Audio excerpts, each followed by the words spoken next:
আসসালামু আলাইকুম রহমতুল্লাহি আবরাকাতুহ।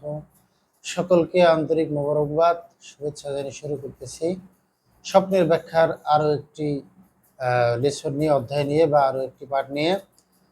যদি কোনো ব্যক্তি কোরআন শরীফ মুখস্থ করে পড়তে দেখে, যদি কোনো ব্যক্তি কোরআন শরীফ মুখস্থ করে পড়তে দেখে, এই স্বপ্ন যদি কোনো ব্যক্তি, কোনো ভাই, কোনো বোন দেখে, তাহলে এই স্বপ্ন খুবই ভালো স্বপ্ন, আলহামদুলিল্লাহ।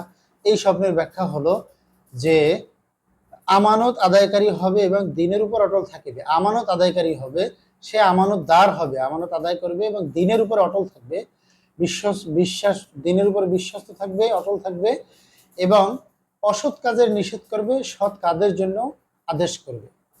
সৎ কাজের আদেশ করবে, অসৎ কাজের নিষেধ করবে। খুবই ভালো স্বপ্ন, আলহামদুলিল্লাহ। এই স্বপ্ন দেখে আপনারা দান করবেন, সদকা করবেন, আল্লাহ পাকের শুকুর করবেন। আর আমাদের সাথে যদি থাকেন, আমাদের স্বপ্নের ব্যাখ্যা নিয়মিত পেতে আমাদের সাথে থাকবেন, লাইক, কমেন্ট, সাবস্ক্রাইব করবেন এবং সকলের জন্য শুভকামনা। আসসালামু আলাইকুম রহমতুল্লাহি ওয়া বারাকাতুহু।